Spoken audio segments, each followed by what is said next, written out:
Waheguru Ji Ka Khalsa, Waheguru Ji Ki Fateh. My name is Jasleen Kaur, and I'm a trans creator on the Guru Granth Sahib project. We're excited to announce the release this month of Ghoria. So this is two compositions that are set in the rag or musical mode of Vadhans, which is common to both like wedding and death ceremonies. So it's a big part of folk traditions and folk culture. And in these compositions, Ghoria are the songs that are sung by the women from the groom's side in anticipation of the union. Vadhans literally means swan, great swan.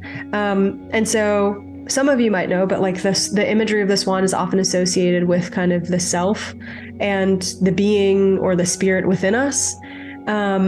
And the Guru Granth Sahib often refers to this like difference between being swan-like and crane-like, right? So swan-like people are actually sitting sort of steady and calm on the waters, and crane-like people look like they are, but there's this pretension aspect because underneath the water, the crane's legs are like kicking, trying to keep itself afloat.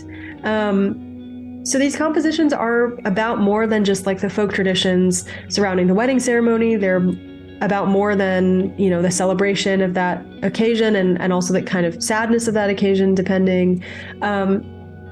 Guru Ram Das Sahib is using these paradigms to tell us about the wedding of the being with Ikonkar, and as all of us being feminine beings, like what it is that we need to do to experience union with the divine husband, Ikonkar. So the questions are like, what do we do with this body?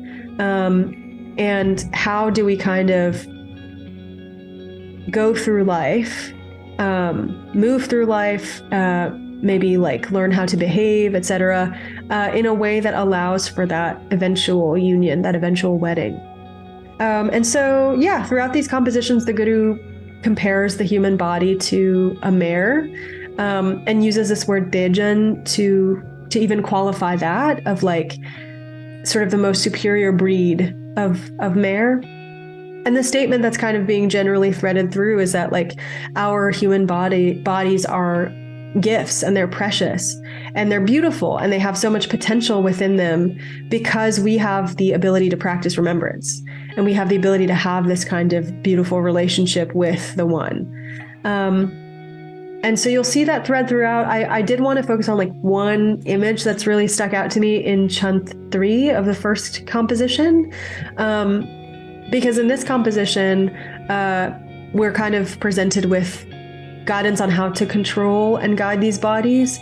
And so the Guru says, just like a bridle is placed in the mouth of a mare to control and guide it, the wisdom imparts understanding to keep our bodies and minds under control. And so this like imagery of the bridle is really important. And we talked about it a lot as a team, because it's not just like this thing in your mouth that kind of like restricts you and sort of keeps you in check.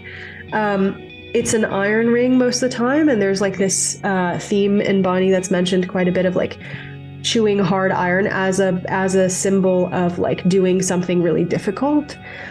And so wisdom helps us by imparting this kind of deep knowledge on us and reining us in, guiding us. But also that process is deeply difficult and requires great effort and is sort of like arduous in a way. And then also I think like the imagery of the mouth is really important. Like this thing that we're being invited to reflect on in a way is like what we're doing with our mouths. Like, are we speaking sweetly, or are we like pouring out slander from our mouths? Are we using the capacity we have to like sing the praises of the beloved? Are we like doing that?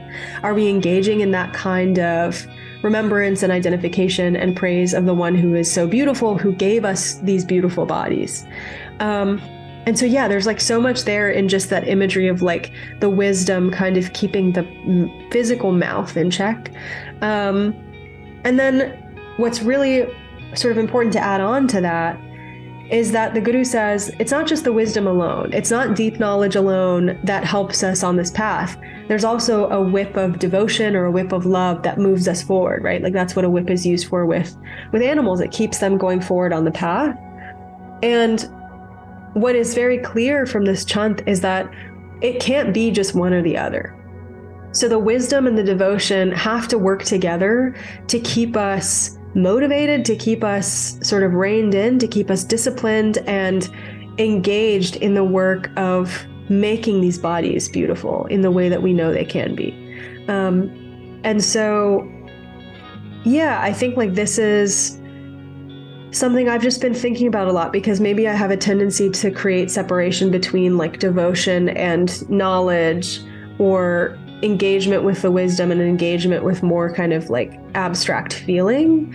But it seems actually, as I've been reflecting on it, that like the thing that's being said to us is that these things have to work together, and there isn't a separation between them. They're both needed for their particular effects on us. So yeah, that's my reflection. I really hope you all spend some time with these chants and compositions, and I hope you spend some time with the footnotes and the word meanings and etymologies as usual, and the commentaries and transcreations and translations. There's so much, and just take your time and see what they are, see what you're kind of able to glean from these compositions, because I find them both quite emotional and like very hopeful, very exciting glimpses into what we can do, what we have the potential to do with these bodies if we would only listen.